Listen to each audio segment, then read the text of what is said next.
କହିବା ମାନେ କୋ ଜିନିଷ ପାଣିରେ ବୁଡି ଯାଉଛି କୋ ଜିନିଷ ପାଣିରେ ଭାସୁଛି।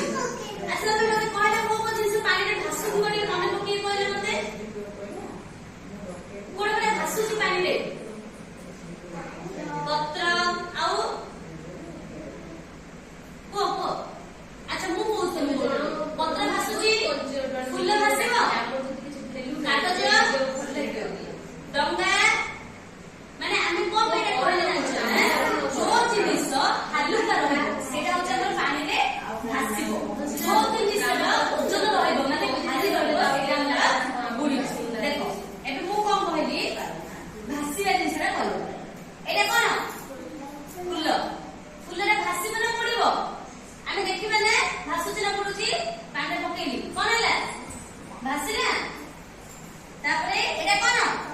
ପତ୍ର ପତ୍ର କଣ ହବ ପିଲାମାନେ କହିଲ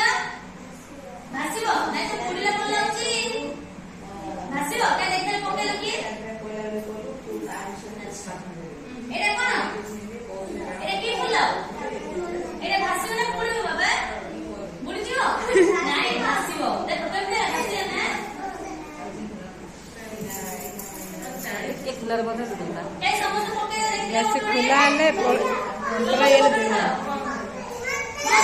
ମୁଁ ପକେଇଲେ बोबला टिके खुला खुला करना ତୁ ପକେଇବେ ତ ସେ ପାଣିରେ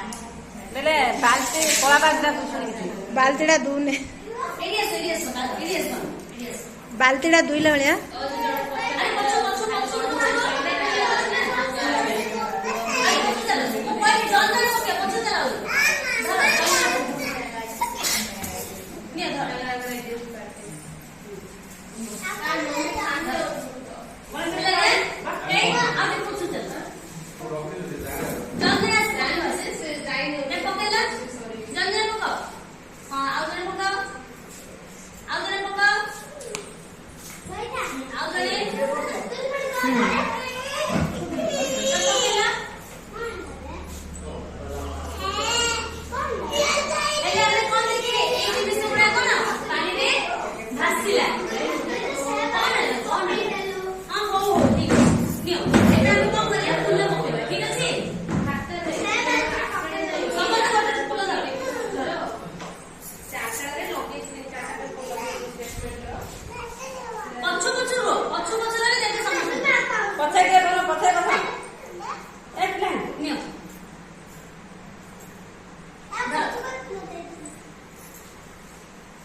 ଧର